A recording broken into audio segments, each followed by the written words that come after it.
कि आप लोग सब अच्छे से होंगे और मन लगाकर पढ़ाई कर रहे होंगे। और कहीं ना कहीं प्यारे बच्चे आप अपने इंग्लिश क्लास का भी इंतजार कर रहे थे। यहाँ मेरे प्यारे बच्चों आपका इंतजार खत्म होता है। हम दीपक शर्मा एक बार तहे दिल से सारे प्यारे बच्चों का बहुत बहुत स्वागत करते हैं आपके अपने प्यारे से प्लेटफॉर्म पे, टारगेट बोर्ड पे। तो प्यारे बच्चे, जैसा कि आप सभी जानते हैं कि आज का जो क्लास होने वाला है, बच्चे आज के क्लास में हम लोग पोएट्री सेक्शन का एक चैप्टर जिसका नाम है मैकैविटी द मिस्ट्री कैट। ओके, और बच्चे इस चैप्टर में एक हम लोग बिल्ली के बारे में पढ़ने वाले हैं जो कि बहुत ज्यादा अपने आप में एकदम शैतान है और बहुत ज्यादा वो आतंक मचाते रहता है अपने मोहल्ले से लेकर के आसपास के एरिया तक में भी वो, और जिसके कारण लोग वहां के परेशान हैं। तो देखते हैं इस बिल्ली में ऐसी कौन सी बात है ना। तो चलिए बच्चे, एक प्यारा सा गुड मॉर्निंग आप सभी को। जल्दी से बच्चे आप लोग क्लास में आ जाइए, तो हम क्लास को शुरू करते हैं। ओके चलिए, तो सारे बच्चे क्लास में आ चुके हैं ऑलमोस्ट लगता है कि ओके। हाँ तो प्यारे बच्चे, ये रहा आपके सामने आज का चैप्टर जिसका टाइटल दिया गया है मैकैविटी द मिस्ट्री कैट। मतलब मैकैविटी एक बिल्ली है। साफ साफ बच्चे यहां पर कह दिया गया, देखिए कि मैकैविटी जो कि क्या है, एक रहस्यमयी, क्या है, एक रहस्य से भरी हुई है ना, रहस्यमयी बिल्ली। वैसे तो सारी बिल्ली हम लोग देखते रहते हैं, हम लोग है ना अपने आसपास के घर में देखते रहते हैं, अपने घर में देखते रहते हैं, यहाँ वहाँ टहलते रहती है, घूमते रहती है, लेकिन हाँ आतंक मचाती है, लेकिन उतना भी नहीं, लेकिन जितना कि इसमें कहा जा रहा है ना। तो यहाँ बोला गया मैकैविटी जो है एक बिल्ली का नाम है और जो कि एक रहस्यमयी बिल्ली है। अब ये कैसे रहस्यमयी बिल्ली है इसके बारे में हम लोग पोएम में पढ़ेंगे। चलिए बच्चे, फिलहाल उसके पहले हम लोग जानते हैं कि चैप्टर के जो कंपोजर हैं जिनका नाम है T S. Eliot, T S. Eliot, Thomas Stearns Eliot. घबराइए नहीं, आपसे एग्जाम में ये नहीं पूछेगा कि टी.एस. एलियट का फुल फॉर्म क्या है, टी.एस. का फुल फॉर्म क्या है। बच्चे एग्जाम में अगर लिखना होगा ना तो वो टी.एस. एलियट ही लिखा रहेगा, तो डोंट वरी कि इनका पूरा नाम एग्जाम में आएगा, ठीक है, नहीं आएगा। इनका बच्चे डीओबी है 1888 और इनका डेथ हुआ है 1965 में। ओके चलिए, तो इस चैप्टर के कंपोजर हो गए टी.एस. एलियट। हमें तो ट्रिक से याद रखना पड़ेगा एग्जाम के दिन तक कि मैकैविटी द मिस्ट्री कैट के कंपोजर कौन है, इन चैप्टर के राइटर कौन है। तो हमें ऐसे याद रखना पड़ेगा बच्चे। देखिए, जैसे कि बाकी सारी जो बिल्लियां होती है, बाकी सारी जो बिल्ली होती है वो घर में, आंगन में, गलियों में दिख जाती है, लेकिन ये जो बिल्ली इतनी रहस्यमयी बिल्ली है, क्यों? क्योंकि ये दिख जाती है टॉयलेट में। किसमें? टॉयलेट में, है ना। बाकी सारी बिल्लियां भाई रूम में बैठती हैं, चाहे लिविंग रूम में बैठती हैं, चाहे वो गलियों में जाकर बैठती हैं, किसी चबूतरे पर जाकर बैठती हैं, लेकिन ये जो बिल्ली इतनी रहस्यमयी है, क्यों है? क्योंकि ये बैठती है टॉयलेट में। ओके, तो यहाँ देखिए बच्चे, अब टॉयलेट वर्ड कहाँ से आ जाएगा, तो देखिए बच्चे ये जो नाम लिखा गया इसको अगर हम लोग उल्टा पढ़ेंगे ना, देखिए यहाँ पर TOILET है ना, इसे अगर हम उल्टा पढ़ेंगे तो यहाँ पर एक वर्ड बन जाता है टॉयलेट। तो यहाँ पर ये जो बिल्ली इतनी रहस्यमयी क्यों है? क्योंकि ये टॉयलेट में बैठती है, इसलिए। ओके, तो हमें याद रखना है बिल्कुल बच्चे एग्जाम तक में कि ये जो चैप्टर के राइटर कौन है, वो टी.एस. एलियट है। अब चार राइटर में से एक नाम को अगर उल्टा पढ़ेंगे तो उसमें टॉयलेट वाला जो वर्ड है वो निकल जाएगा, है ना। तो इससे हमको याद भी रह जाएगा, एग्जाम में हमारा मार्क्स भी मिल जाएगा। अब यहाँ से बच्चे टी.एस. एलियट साहब के बारे में थोड़ा सा डिटेल जान लेते हैं बच्चे, ज्यादा नहीं, थोड़ा सा जो बहुत ज्यादा इंपॉर्टेंट है सिर्फ उसके बारे में लोग जानने वाले हैं। कहा गया है द पोएट बिलोंग टू, ये जो हमारे टी.एस. एलियट साहब हैं ये वैसे तो अमेरिका से बिलोंग करते हैं, वैसे तो अमेरिका से बिलोंग करते हैं, मतलब इनका जन्म अमेरिका में हुआ था, लेकिन बाद में लेटर ऑन बाद में ये वहीं जाकर के बस गए थे, वहीं पर जाकर के ये बस गए थे। कहां पर? तो इंग्लैंड में, मतलब अमेरिका से ये इंग्लैंड में जाकर के बस गए थे। बच्चे आगे बढ़ते हैं। He is a 20th century poet. अगर एग्जाम में पूछे कि टी.एस. एलियट कौन सी सदी के पोएट हैं, तो याद रखिए बच्चे 20th सेंचुरी के पोएट हैं, ये 20वीं सदी के पोएट हैं। ओके, पोएट के साथ साथ एग्जाम में कभी कभी पूछ देता है कि टी.एस. एलियट पोएट के साथ साथ और क्या क्या है, तो बच्चे याद रखिएगा ये एक आलोचक भी हैं जो चीजों पर अपना कमेंट देते हैं, क्या गलत है क्या सही है, एंड ड्रामेटिस्ट, और ये एक नाटककार भी हैं। ओके, अगर ये पूछे कि कवि के साथ साथ ये और क्या है, तो बच्चे एग्जाम में यहां पर फिल इन द ब्लैंक्स लगा देगा और आपको ऑप्शन में डाल देगा ड्रामेटिस्ट, ठीक है। तो आप कहिएगा कि he is a 20th century poet as well as critic and dramatist. ये पोएट कवि होने के साथ साथ ये एक क्रिटिक भी हैं, आलोचक भी हैं और एक नाटककार भी हैं, ड्रामेटिस्ट हैं, जिनको अवार्ड दिया गया था कौन से नाम से? The Nobel prize award. Okay, इनको नोबेल प्राइज भी मिल चुका है, किस चीज के लिए? तो फॉर लिटरेचर, साहित्य के लिए। ओके, वैसे तो पीस के लिए भी मिलता है, शांति के लिए भी मिलता है ना। जो मिला था किनको? मार्टिन लूथर किंग जूनियर को, लेकिन इन्हें जो नोबेल प्राइज मिला है वो लिटरेचर के चलते मिला है। और कब मिला है? तो 1948 में मिला है। ओके, 1948 में, है ना। 1938 में पर्ल एस बक को मिला था, 1948 में टी.एस. एलियट साहब को मिला था, 1950 में बर्ट्रैंड रसेल को मिला था और 1960 में मार्टिन लूथर, है ना, किंग को मिला था। तो बच्चे एग्जाम में इनमें से चार में से कोई एक आपको पूछ देगा, बता दीजिएगा, ठीक है। चलिए आगे बढ़ते हैं। हिज बेस्ट नॉन पोएम्स, मतलब हिज मतलब कौन? हमारे टी.एस. एलियट साहब, ठीक है।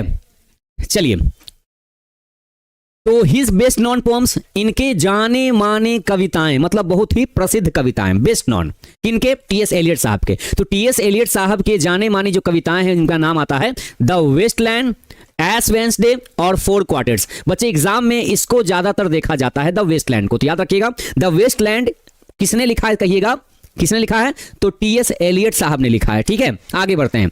द प्रेजेंट पोम, लेकिन आज की जो प्रस्तुत कविता है जिसका नाम है मैकेविटी द मिस्ट्री कैट, ये जो कविता है ना, ये भी एक ये भी ली गई है, समझिए, ये भी एक टुकड़ा है, समझ गए ना। कहां से लिया गया है, तो इनके अपने संग्रह से, मतलब कलेक्शन से, मतलब कविताओं का ढेर सारा कलेक्शन है, उस कलेक्शन में से एक कविता निकाल करके आपको दिया गया पढ़ने के लिए, जिसका नाम मैकेविटी द मिस्ट्री कैट है। तो ये कौन से कलेक्शन से ली गई, उस किताब का नाम क्या है, तो उस बुक का नाम है old possum's book of practical cats. ठीक है, old possum's book of practical cats. पूछा जाए कि मैकेविटी द मिस्ट्री कैट कहां से ली गई है, कौन से बुक से, तो कहिएगा old possum's book of practical cats. Okay, अब ये जो प्रस्तुत कविता है इस बुक से ली गई है, Macavity the mystery cat. Macavity the mystery cat के बारे में पूछे, कविता कैसी है, जैसे कि पूछा गया द सोल्जर कैसी कविता है, कैसा पोम, आपने बताया था कि ये एक वॉर पोम है, ये युद्ध वाली कविता है ना, या फिर ये पैट्रियोटिक पोम है, देशभक्ति कविता है। तो वैसे ही अगर ये पूछ दे कि मैकेविटी द मिस्ट्री कैट कैसी कविता है, तो कहिएगा ये एक लाइट पोम है। क्या कहिएगा, ये एक हल्की फुल्की कविता है। ठीक है,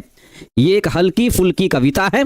ठीक है, सिंपल वे से लिखा गया है और जिसमें वीर रस को दिखाया गया है, मतलब किसी की वीरता के बारे में दिखाया गया है। किसकी वीरता को, तो एक बिल्ली की वीरता को दिखाया गया है। ओके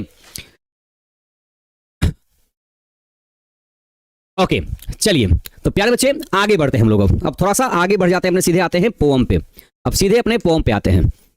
कह रहा है Macavity is a mystery cat, he is called the hidden paw.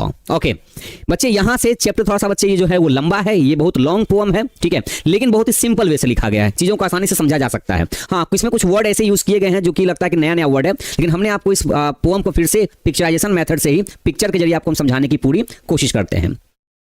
Okay बच्चे, आप गेस क्वेश्चन के पीछे पड़े हुए हैं भाई, आपको जो भी क्लास में कराए जा रहे हैं बच्चे वो सब इंपॉर्टेंट क्वेश्चन कराए जा रहे हैं। ओके हाँ बच्चे, इंग्लिश का, हाँ 12th बुक का इंग्लिश का जो पीडीएफ आपका जो ब्रह्मास्त्र वाला, वो बच्चे अब जाने वाला है, उस पर बच्चे फाइनल टचअप करने वाला है, आज तक शाम तक होगा लगता है कि वो उसको बच्चे रीचेक किया जा रहा है, मतलब कहाँ कहाँ पर गलतियां अगर टाइपिंग में हो रही हैं तो उसको रीचेक किया जा रहा है। ठीक है, तो वो कंप्लीट करने के बाद ही अब तक पहुंचेगा ना। ओके हाँ, आगे बढ़ते हैं बच्चे। यहां देखिए, कहते हैं कि Macavity is dash a mystery cat. Macavity कैसी बिल्ली है, तो सबसे पहले इसका नाम दिया गया मिस्ट्री कैट, एक रहस्यमयी बिल्ली है। अब क्यों, तो इसको कहा गया ही इज कॉल्ड द हिडन पॉ, इसको हिडन पॉ भी कहा गया है। हिडन पॉ का मतलब, हिडन का मतलब छुपा हुआ, हिडन का मतलब छुपा हुआ। ठीक है, और पॉ का मतलब पंजा, तो छिपा हुआ पंजा बोलने का मतलब क्या हो गया, छिपा हुआ पंजा बोलने का मतलब कि ये ऐसे चलती है मानो कि पता ही नहीं चलता कब सामने से निकल गई। ठीक है, मतलब ये जब चलेगी ना तो पता भी नहीं चलेगा, इसलिए इसको बोला गया हिडन पॉ। इसके पंजे के निशान भी कहीं पर नहीं पड़ेंगे, ऐसे चलेगी और इसके पंजे में चलने की आवाज भी नहीं आएगी, तो इसलिए इसको हिडन पॉ कहा गया है। For he is the master criminal who can defy the law. इसको हिडन पॉ क्यों बोला गया, क्योंकि ये मास्टर हो चुका है क्राइम करने में, है ना, ये एकदम ना मास्टर हो गया है, परिपक्व हो गया है क्राइम करते करते, ये इसको मास्टर क्रिमिनल कहा गया। जो यहां बोला गया उस बिल्ली के बारे में जो कैन डिफाई द लॉ, ये इंसान के बनाए गए नियम कानून को डिफाई करता है, मतलब नहीं मानता है ना, नहीं मानता, डिफाई कर देता है। तो इंसान जितने भी नियम कानून बनाए उन सबको ये तोड़ देता है, तहस नहस कर देता है, इसलिए इसको मास्टर क्रिमिनल कहा गया, इसलिए इसको मास्टर क्रिमिनल, हिडन पॉ और मिस्ट्री कैट कहा गया है। आगे कहते हैं ये जो बागर बिल्ला है, he is the bafflement of Scotland Yard, मतलब स्कॉटलैंड यार्ड, ये जो जगह है स्कॉटलैंड, तो स्कॉटलैंड यार्ड बोलने का मतलब स्कॉटलैंड की जो पुलिस है ना, जो उसकी सर्विस है, पुलिस वाली सर्विस, उसके लिए सरदर्द बन चुका है ये सरदर्द बन चुका है, बेफेलमेंट बन चुका है कि ये बिल्ली इतना क्राइम करती है फिर भी पकड़ाती क्यों नहीं, अपना निशान क्यों नहीं, ये अपना कोई क्लू क्यों नहीं छोड़ती है क्राइम करने के बाद, इसीलिए इसको कहा गया है मास्टर क्रिमिनल, मतलब क्राइम करने के मामले में मास्टर डिग्री हासिल कर रखी है। और ये तो पुलिस के लिए, यहां बच्चे स्कॉटलैंड यार्ड को यहां पर पुलिस आप कह सकते हैं कि पुलिस के लिए तो सरदर्द बन ही चुका है ये, ऊपर से द फ्लाइंग स्क्वाड, वहां के जो है ना हेलीकॉप्टर में जो पुलिस वगैरह घूमते हैं ना, जो ऊपर ऊपर निगरानी करते हैं, उनके लिए भी ये सिरदर्द बन चुकी है। ठीक है, द फ्लाइंग स्क्वाड्स डिस्पेयर, उनके लिए तो ये निराशा बन चुकी है कि लगता है कि अब इस मैकेविटी को पकड़ना बहुत ही मुश्किल है ना, निराशा बन चुकी है उसके लिए, मतलब नीचे का पुलिस भी नहीं पकड़ पा रहा है, ऊपर का पुलिस भी इसको नहीं पकड़ पा रहा है। For when they reach the scene of crime Macavity is not there, और जब वे, चाहे नीचे का पुलिस हो चाहे ऊपर का पुलिस हो, दे, जब वो सीन ऑफ क्राइम पर पहुंचते हैं, जहां पर घटना घटी हुई है, घटना स्थल पर, सीन ऑफ क्राइम, जब घटना स्थल पर वे लोग पहुंचते हैं तो पता चलता है Macavity is not there, Macavity तो वहां पर है ही नहीं, मतलब वो निकल चुकी है। ठीक है, ओके बच्चे, अभी हमने इंग्लिश का बच्चे पीडीएफ नहीं भेजा है। ओके हाँ, अभी हम जब भेजें बच्चे तो उसको सबसे पहले हम पहले क्या करें, उसको हम देख रहे हैं कहाँ कहीं पहले कहीं कुछ गलती तो नहीं है, कहीं टाइपिंग मिस्टेक तो नहीं हो गया। कभी कभी ऐसा होता है कि हम लोग सही ऑब्जेक्टिव लगाते हैं, कभी टाइपिंग करने में मिस्टेक हो जाता है, तो हो सकता है कि हम लोग उसी टाइपिंग को बच्चे फिर से हम लोग चेक कर रहे हैं। तो सोच रहे हैं कि एकदम पूरा बढ़िया जब चेक हो जाएगा तब आपके पास भेजेंगे हम, थोड़ा सा लेट सही लेकिन अच्छा जाना चाहिए, है ना। आगे देखिए बच्चे, तो Macavity, Macavity there is no one like Macavity. कवि क्या कह रहे हैं कि मैकेविटी तुम्हारे जैसा दूसरा कोई नहीं होगा। मैकेविटी जितना तुम हो ना, जितना तुम मास्टर क्रिमिनल हो, उतना तुम्हारे जैसा दूसरा कोई बिल्ली ऐसा नहीं होगी, ठीक है, जितना कि तुम हो। आगे कहते हैं he has broken every human law. हमने कहा था कि ये इंसान के बनाए गए जो नियम कानून होते हैं सबको उसने तोड़ दिया है, ब्रेक कर दिया है, ब्रोकन कर दिया है। He breaks the law of gravity, इसने इंसान के बनाए नियम को तो तोड़ ही दिया है। प्रकृति का जो नियम है ग्रेविटी का, गुरुत्वाकर्षण का, है ना, गुरुत्वाकर्षण में क्या होता है कि हर चीज को ऐसे हवा में डालेंगे तो वो नीचे की ओर आएगा। लेकिन ये बिल्ली देख रहे हैं, इस बिल्डिंग से उस बिल्डिंग पर छलांग लगा रही है, इसको ग्रेविटी भी नीचे नहीं खींच पा रही है, इतना ये छलांग लगाने में माहिर है। तो वही कह रहा है कि इंसान के बनाए गए नियम को तो इसने तोड़ ही दिया है, प्रकृति का जो नियम है गुरुत्वाकर्षण का, ग्रेविटी का, उसको भी इसने तोड़ दिया है। इसलिए इसको मास्टर क्रिमिनल कहा गया है, इसको मास्टर क्रिमिनल कहा गया है। His powers of levitation would make a फकीर stare। इसका जो पावर है लेविटेशन करने का, मतलब इस बिल्डिंग से उस बिल्डिंग छलांग लगाने का, तो नीचे जो फकीर है ना, नीचे जो फकीर अगर कोई खड़ा हुआ है चाहे बैठा हुआ है तो वो इसको स्टेयर करते रह जाता है, ये इसको ना टकटकी निगाह से देखते ही रह जाता है। और वो कब इस बिल्डिंग से उस बिल्डिंग छलांग लगा के चल जाती है, वो नीचे नहीं गिरती है। And when you reach the scene of crime, और जब आप घटना स्थल पर पहुंचोगे तो वहां मैकेविटी दिखाई देगी ही नहीं, तो इसलिए इसको मास्टर क्रिमिनल कहा गया है। ओके, इसलिए इसको मास्टर क्रिमिनल कहा गया है। ओके, अब हो सकता है कि बिल्ली होती है ना, कुछ कुछ जानवर अपने आप में भाई यूनिक पावर लेके पैदा होते हैं, है ना, तो हो सकता है कि इनमें छलांग लगाने की क्षमता ज्यादा हो, इसका माइंड ज्यादा इसमें है ना, इसका आईक्यू लेवल बाकी बिल्लियों से काफी ज्यादा रहा होगा, इस वजह से इसको क्राइम करने के बाद ये कोई सबूत नहीं छोटी, इंसान जैसा बिहेव करती है ना। You may seek him in the basement, कहते हैं कि अगर आप इसको पकड़ना चाहोगे, आप इससे अगर इसको ढूंढोगे, इसको सीक करोगे, इसको ढूंढोगे, सीक मतलब होता है ढूंढना, क्या होता है, ढूंढना। जब आप इसको, आप सोचे कि ये बेसमेंट में होगी, आप इसको बेसमेंट में ढूंढने जाओगे, मतलब सबसे नीचे वाले तल्ले पे आप बेसमेंट में ढूंढने जाओगे। You may look up in the air, आप इसको हवा में ढूंढोगे कि ऊपर में होगी। बट आई टेल यू, यहां पर आई कौन, टी.एस. एलियट कवि, लेकिन कवि कहते हैं कि मैं आपको बता दूं एक बार फिर से कि मैकेविटी आपको वहां भी नहीं मिलेगी। आप इसको ढूंढोगे बेसमेंट में, आप इसको ढूंढोगे ऊपर में हवा में, ये आपको कहीं नहीं दिखाई देगी। मैं आपको बता देता हूं कि ये मैकेविटी वहां पर आपको दिखाई देगी ही नहीं।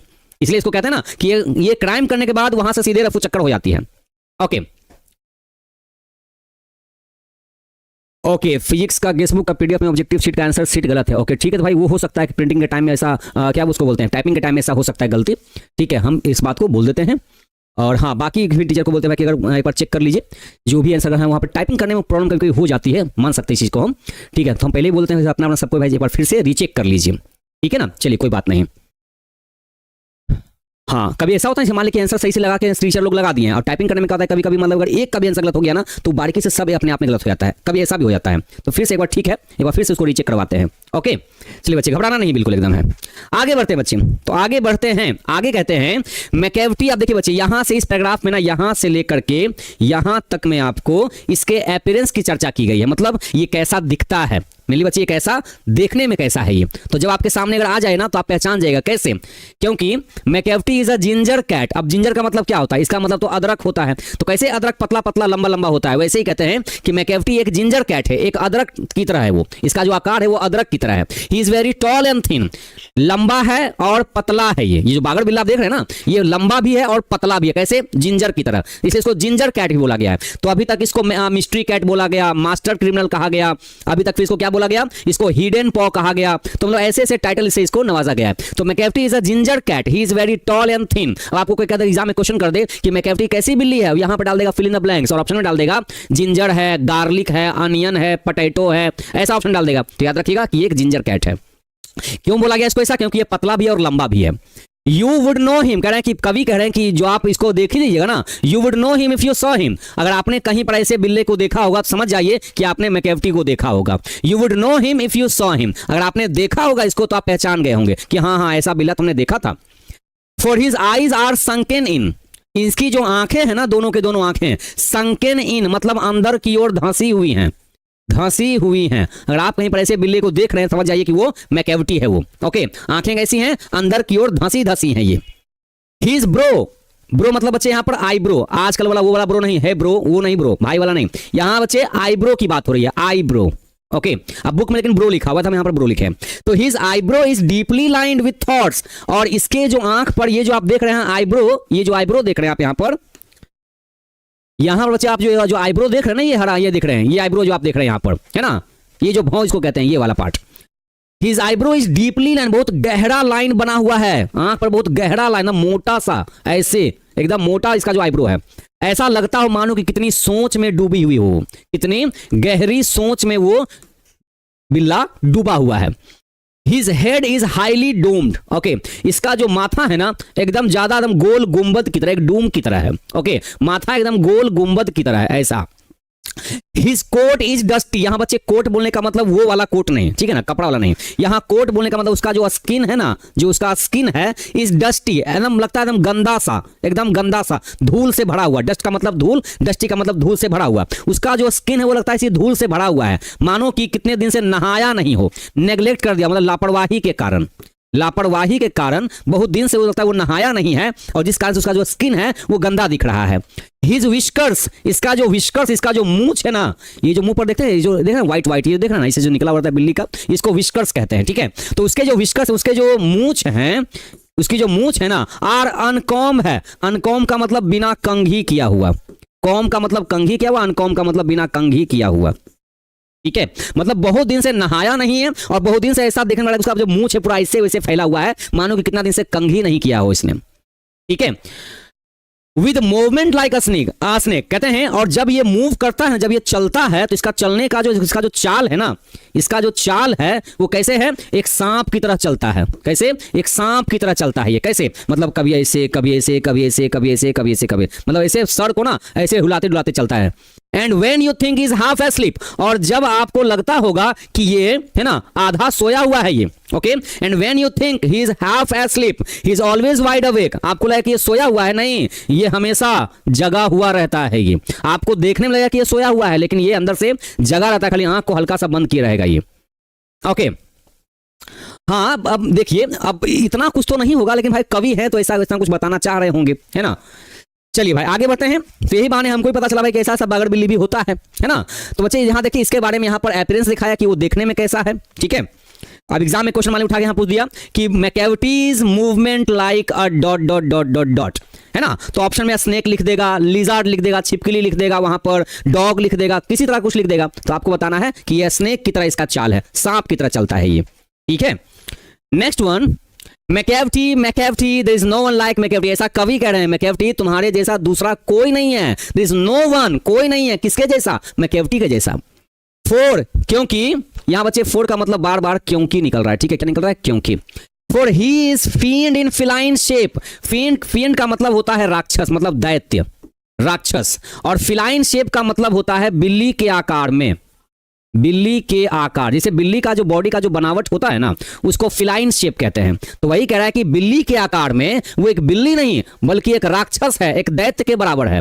अब monster of depravity, monster of depravity है वो, मतलब कहने का कि मतलब उत्पात मचाने में एकदम वाकई राक्षस की तरह है वो, उत्पात मचाने में मतलब बहुत बड़े क्राइम को करने में वो क्या है, मॉन्स्टर है, राक्षस है। तो फिएंड का मतलब भी राक्षस होता है, मॉन्स्टर का मतलब भी राक्षस ही होता है।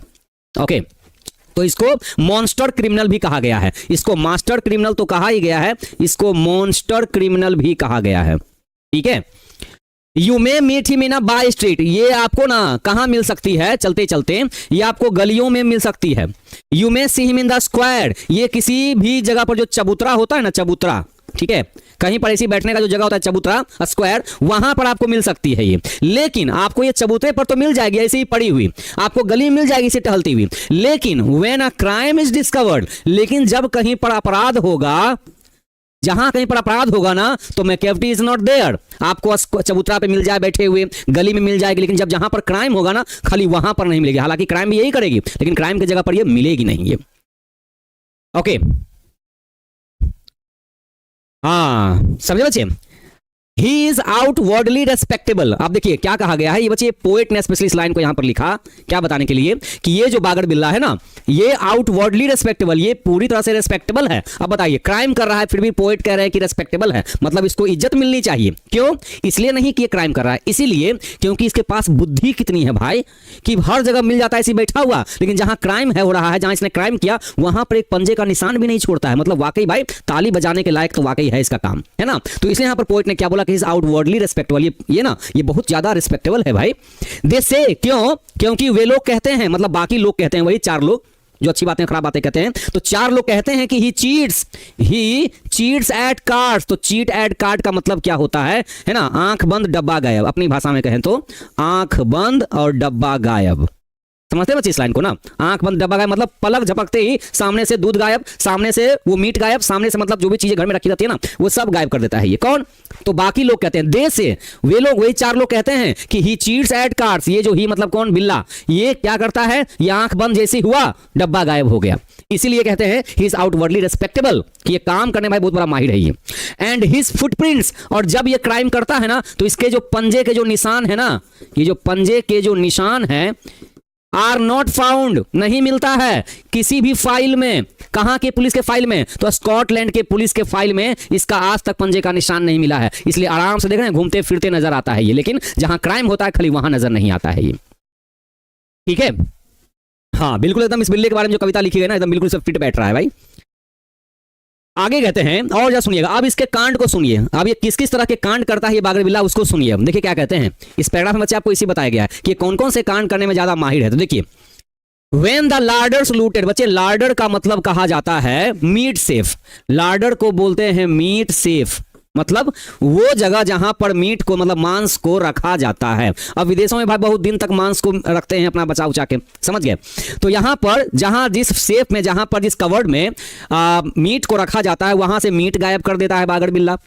जहां पर जूल केस है, जहां पर जूल केस है मतलब जिसमें आभूषण रखे जाते हैं ना, ये देख रहे हैं, जहां पर गहने रखे जाते हैं उस डब्बे में से गहना गायब हो जाता है, पता नहीं पहनता भी कि कहां जा क्या करता है। मीट सेफ में से मीट गायब है, ज्वेलरी सेफ में से यहां पर देख रहे हैं सेफ में से ज्वेलरी गायब है। उसके बाद बच्चे यहां पर राइफल का मतलब होता है गायब कर देना। यहां बच्चे राइफल का मतलब उड़ा ले जाना, गायब कर देना। ठीक है, एक तो राइफल का मतलब बंदूक जो जानते हैं राइफल होता है, बड़ा सा बंदूक होता है। एक बच्चे राइफल का मतलब होता है किसी चीज को लूट लेना, ठीक है, उड़ा ले जाना। उसके बाद when the milk is missing, अगर कहीं पर दूध गायब है डब्बे में से तो समझ जाइए सारा कांड कौन कर रहा है, अकेले यही। ओके, और अनदर, और अगर कोई दूसरा पेक्स, यहां बच्चे पेक एक चाइनीज डॉग होता है, यहां देख रहे हैं इसको, देखना बड़ा क्यूट सा होता है ये कुत्ता, एकदम छोटा छोटा होता है, ज्यादा बड़ा नहीं होता है, छोटा छोटा होता है। तो ये बच्चे इसी को पेक बोला गया, चाइनीज कुत्ते को पेक बोला गया। और अगर कोई Peke's has been stifled, has been बच्चे स्टेफल का मतलब होता है अगर उसका है ना दम घोंट कर मारा गया हो। अब देख रहे हैं छोटा छोटा कुत्ता होता है तो बिल्ली से तो छोटा ही हुआ ना, तो भाई बिल्ली जानते हैं बिल्ली और कुत्ता में कितना दुश्मनी होता है। तो छोटे छोटे पेक्स को अगर मान ली कि दम घोंट के मारा गया है, समझ जाओ कि वहां पर बिल्ली ने ही मारा है। कौन बिल्ली ने?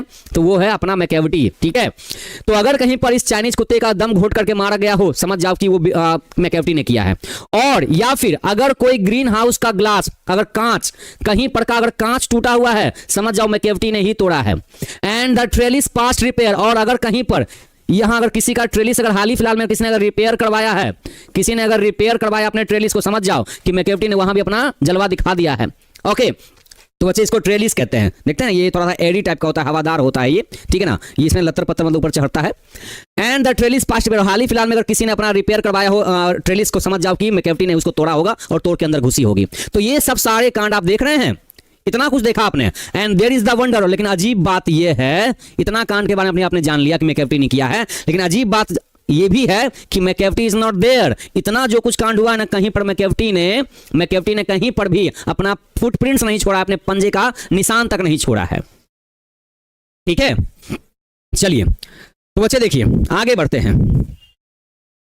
And when the foreign office find a treaty's gone astray, यहां पर समझिएगा मतलब को। व्हेन द फॉरेन मतलब अगर कोई विदेशी ऑफिस में, अगर कोई विदेशी ऑफिस में अगर कहीं पर मान लेते हैं कि एक जगह से दूसरी जगह पर कुछ कागज पत्तर, मतलब क्रिमिनल लोगों के कागज पत्तर एक जगह से दूसरी जगह पर जा रहे होते हैं, है ना, उसको बच्चे बोलते हैं ट्रेटिस बोलते हैं, ठीक है। तो अगर कहीं पर एक जगह से दूसरी जगह पर कुछ अगर जरूरी कागजात अगर जा रहे हैं गाड़ी में से, तो समझ जाइए कि वहां पर भी जो कागज पत्र अगर कुछ गायब है तो वो भी गायब किसने किया है, तो उसने भी मैकैविटी ने ही किया है। या फिर The Admiralty lose some plans and drawings, और समझ लीजिए कि अगर कहीं पर कोई मतलब नेवी वाले जहाज पर अगर वहां का ड्राइंग, वहां का कुछ बनाया हुआ चीज, ड्रॉ किया हुआ चीज, ठीक है, या वहां का कुछ प्लान जो पेपर पर अगर कुछ ना उन्होंने कुछ अगर प्लान बनाए होंगे पेपर पर, तो अगर वो पेपर कटा फटा दिखाई दे रहा है, समझिए पेपर का क्या हो गया, वो कागज को, उस कागज को अगर कतरन में बदल दिया गया हो, कतरन में, और वो कतरन कहां पर दिखाई दे रही हो, चाहे हॉल में चाहे सीढ़ी पर, तो समझ जाइए कि ये सब सारे काम किसने किए हैं, ये सारे काम उस बागड़ बिल्ले ने किए हैं।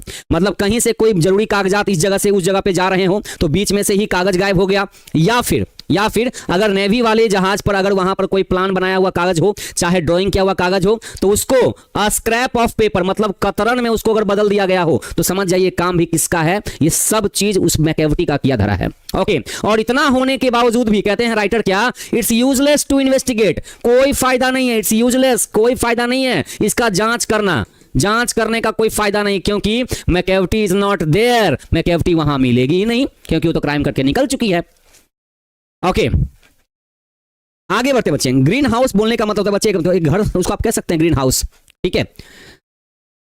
And when the loss has been disclosed, और ये अभी तक आपने जितना कुछ लॉस होते हुए दिखाई दिया आपको, इस तरह का लॉस चाहे इस तरह का लॉस, जिनका ये लॉस हुआ है, तो जब ये जो घटा हुआ है लोगों का, जब ये सामने आता है, डिस्क्लोज होता है, सामने आता है कि हाँ भाई देखो दूध गायब है, देखो भाई मीट गायब है, देखो वहां से ज्वेलरी गायब है, देखो वहां से कागज गायब है, देखो वहां से कतरन पड़ा हुआ है, तो जब ये चीज सामने आता है ना, तो सीक्रेट सर्विसेज कहती है क्या, वहां की खुफिया पुलिस कहती है, वहां की खुफिया एजेंसी कहती है कि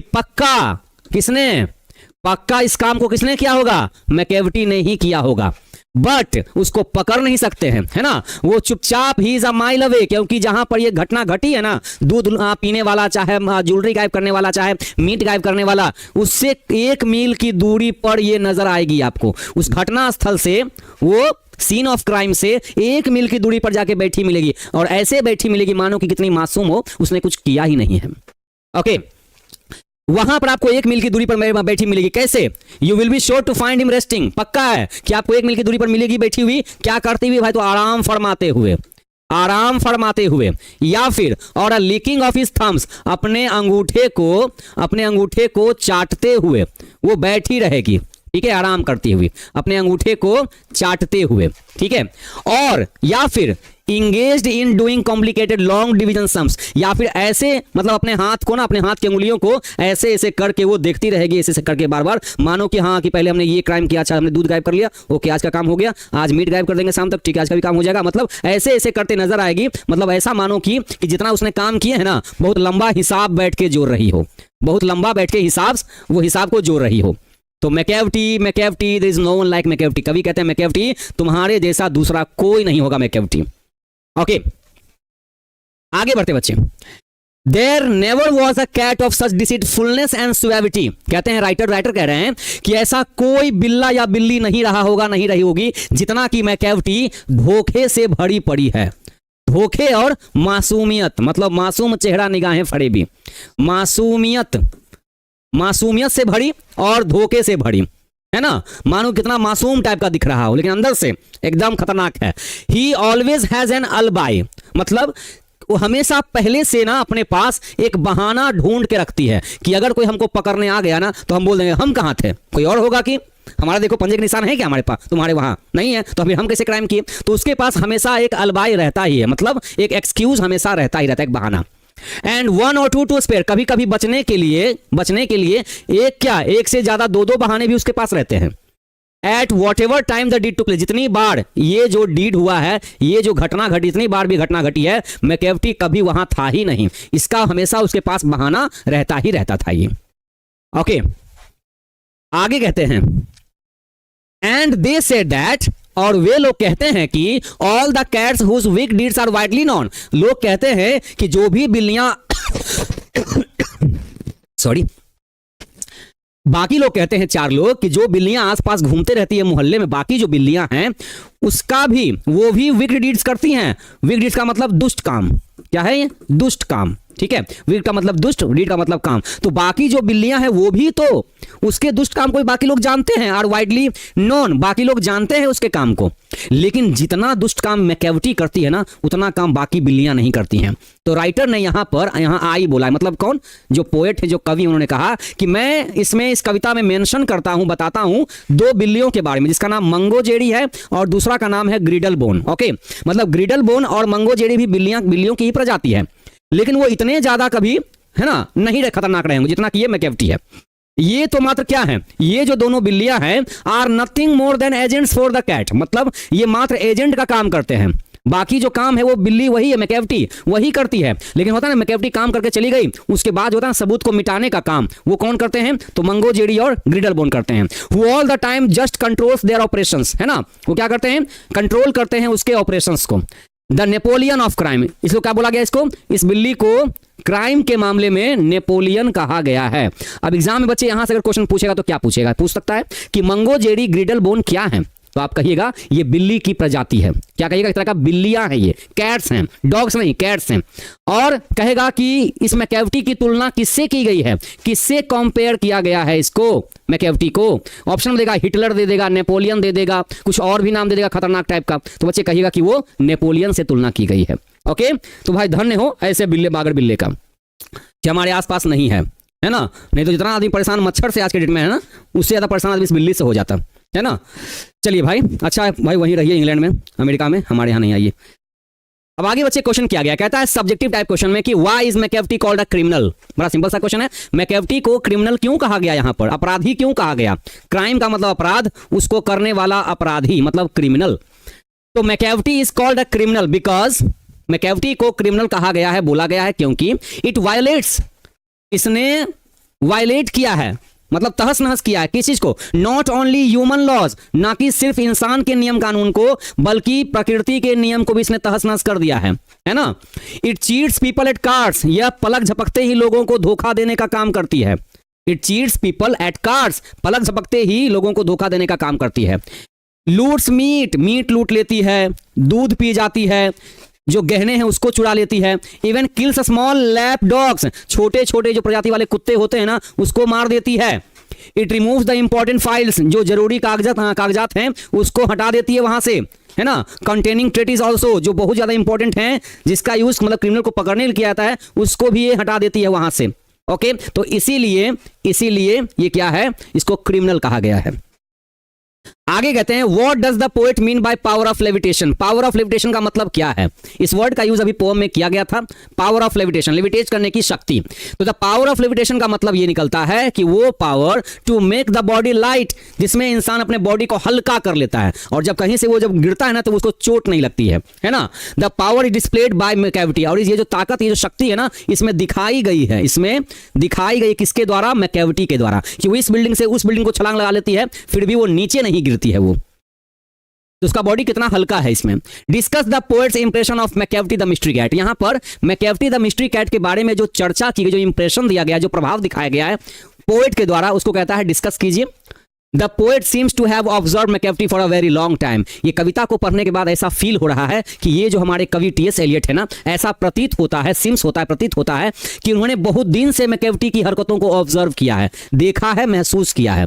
ही इज इंप्रेस्ड, ये प्रभावित हुए हैं by the peculiar constitution of the cat, मतलब कि बिल्ली में इस असाधारण, पेक्यूलियर का मतलब बहुत ही अलग, पेक्यूलियर का मतलब बहुत ही अलग, कॉन्स्टिट्यूशन एक ऐसे नियम को जो बिल्लियों में पाए जाते हैं, जो मैकेविटी में कुछ अलग ही टाइप का था, तो इनको बहुत ही अलग दिखाई दिया इस बिल्ली में। He is long and thin, लंबा है, पतला है, उसका जो स्किन है वो धूल टाइप का है, जो उसकी मूछें हैं वो अनकॉम की हुई हैं। तो ऐसा जो है ना, जो अपीयरेंस दिख रहा है, बहुत कम बिल्ली में दिखता है ऐसा, क्योंकि बिल्लियां जो होती है ना, वो हमेशा अपने मूंछ को हमेशा एकदम ताव देते रहती है, कहीं बैठेंगे अपने मूंछ को ना एकदम बढ़िया तरीके से रखती हैं वो। हाँ, आगे बढ़ते हैं बच्चे, हमारा पढ़ाने का तरीका कैजुअल है चलिए, बिहार बोर्ड के क्वेश्चन पूछने का तरीका भी कैजुअल है समझे, वहां भी आपको क्वेश्चन इसी तरह का टाइप का दिखाई देगा, और बुक में तो थोड़ा कम दिखाई देगा, ग्रामर में थोड़ा सा और ज्यादा कैजुअल दिखाई देगा, तो बच्चे थोड़ा बच के रहिएगा, इसलिए कहते हैं कि ऑब्जेक्टिव पे थोड़ा ज्यादा फोकस करके चलिए। Why does the poet call Macavity a mystery cat. Poet ने मैकैवटी को यहां पर मिस्ट्री कैट क्यों कहा है? तो मैकैवटी इज अ मास्टर क्रिमिनल। मैकैवटी क्या है यहां पर भाई? क्राइम के मामले में मास्टर है। It carries on its thievish activities. It carries on मतलब ये चलाते रहती है, ये चलाते रहती है बिल्ली ऑन इट्स थीविश। थीविश का मतलब चोरी करने वाला एक्टिविटी। थीफ का मतलब चोर, थेफ्ट का मतलब चोरी, और थीविश एक्टिविटी बोलने का मतलब चोरी चमारी करने वाली हरकत। मतलब चोरी करने वाली जो हरकत है उसको ये यही कंडक्ट करती है, यही चलाती है। सो सीक्रेटली, इतना ज्यादा सीक्रेट तरीके से, इतना ज्यादा रहस्यमयी तरीके से कि स्कॉटलैंड यार्ड का जो पुलिस है ना, यहां तक कि पुलिस भी और साथ में हवा में उड़ने वाला जो पुलिस होता है ना, वो भी सब असमर्थ हो गए हैं, फेल हो गए हैं to catch it red handed. To catch it red handed, बच्चे इसको रेड हैंडेड कर दीजिएगा, मतलब रंगे हाथों पकड़ने में नाकाम हो चुके हैं, नीचे का पुलिस भी और ऊपर की पुलिस भी। ठीक है, हाँ भाई बिल्कुल, हम सारे टीचर्स को कह देंगे कि भाई अपना अपना जो भी आपने क्वेश्चन गेस किया है वो सब एक बार रीचेक जरूर से कर लीजिए। ठीक है, ओके। मैकैवटी डिसअपीयर्स, मैकैवटी गायब हो जाती है, मैकैवटी गायब हो जाती है। कहां से? उस जगह से, from the place of theft, उस जगह से जहां चोरी हुआ है उससे पहले ही, किसके आने से पहले? तो before the police could reach, है ना बच्चे एग्जाम में क्वेश्चन कर देगा कि किसके पहुंचने से पहले, तो पुलिस के पहुंचने से पहले, जैसे चोर भाग चुके थे ना, वही एग्जांपल यहां भी सूट करता है। सो द पोएट कॉल्स मैकैवटी, इसलिए पोएट मैकैवटी को कहते हैं, क्या कहते हैं? तुम एक रहस्यमयी बिल्ली हो मैकैवटी। अब यहां से बच्चे आपके लिए आया है ऑब्जेक्टिव टाइप क्वेश्चन। अब बच्चे आप क्वेश्चन को पढ़िए और आंसर फटाफट विद इन 5 सेकंड्स देने की कोशिश कीजिए। ओके,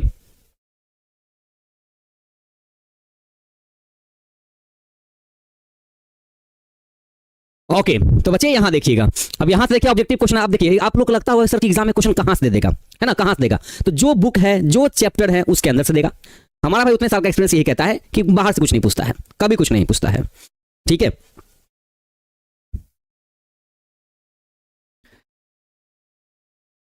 हाँ आज तो भाई मेरा पूरा दिन बिजी रहेगा क्वेश्चन को चेक करने में, ठीक है ना, उस पीडीएफ को चेक करने में। एक एक क्वेश्चन को भाई हम लोग कल भी काम किए हैं, आज भी दिन भर हमको उसी में मेरा टाइम जाएगा, रात तक उसको चेक करने में।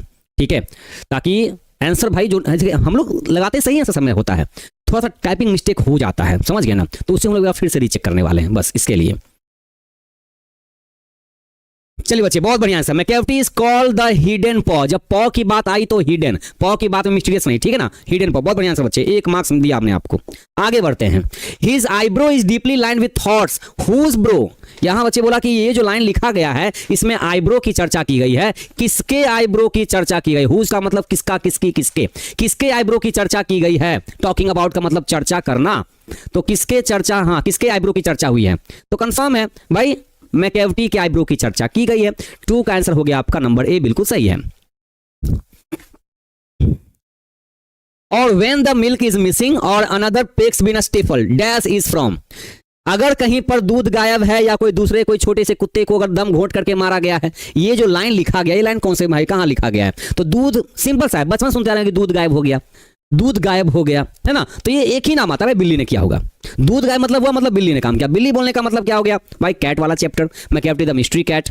Number 4, who finds Macavity lazy and half asleep. कहते हैं कि इन 4 में से वो कौन है जो मैकैवटी को सुस्त, दम लेजी और मतलब आधी जगी हुई, है ना, दिखती है। ये बात किसने कहा है? तो सिंपली ये भी तो पूछ सकते हैं, अपना इतना घुमा फिरा काहे पूछते हैं जी आप लोग? ऐसे पूछिए ना बच्चे को कि भाई सिंपली कि मैकैवटी चैप्टर का राइटर कौन है, बस सिंपली यही पूछ दीजिए, तो बच्चा फिर भी बता देगा। लेकिन नहीं, हम पूछेंगे घुमा फिरा के ही, इसलिए कहते हैं ना क्वेश्चन करने का तरीका थोड़ा कैजुअल है। ठीक है, आगे बढ़ते हैं। Number 5, Macavity the mystery cat has been taken from. Taken from मतलब लिया गया है, तो किसी ना किसी कलेक्शन से लिया गया, किसी ना किसी बुक से लिया गया होगा। तो उस बुक का नाम क्या है? हमने शुरुआत में आपको बच्चे बताया था, old Allen's book, old possum's book, young Arthur's cat, young Matthew's dogs and cats.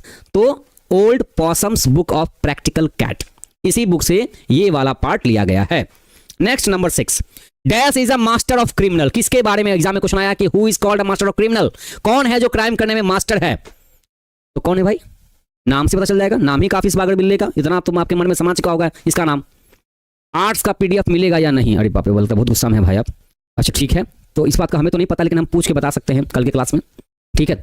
तो आपको थोड़ा सब्र करना पड़ेगा, लेकिन अगर जल्दबाजी में से चाहिए तो आप कॉल करके पूछ सकते हैं डायरेक्ट, है ना, कॉल सेंटर में। आगे बढ़ते हैं। नंबर 7, गुस्सा में नहीं पूछे थे जी, ऐसे नहीं पूछे थे।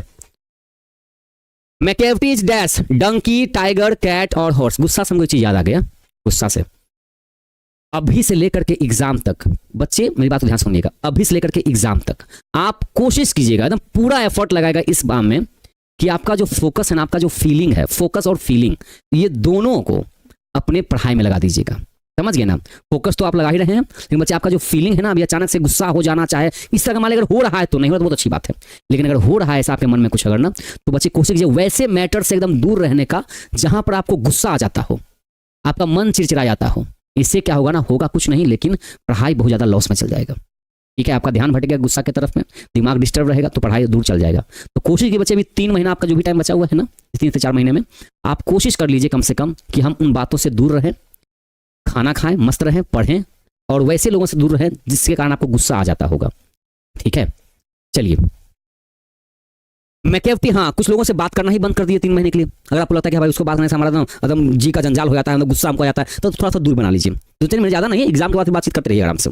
ठीक है, Macavity is a dash, Macavity is a cat, simple सा आंसर हो गया। देखिए, और ये चीज बच्चे बहुत जरूरी होता है, ये हमने बहुत स्टूडेंट को पिछले साल भी समझाया था ये बात को। ठीक है, क्योंकि इस एज में ना आप लोगों की एज में गुस्सा बहुत ज़्यादा आता है, बहुत ज़्यादा गुस्सा आता है, क्योंकि एकदम भाई नौजवान वाला खून रहता है इस टाइम में ना, इंटर वाला जो खून होता है बड़ा गर्म होता है एकदम, समझे? तो थोड़ा सा इसको ना एकदम नमी बना के रखिएगा बच्चे एग्जाम तक, कम से कम एग्जाम तक।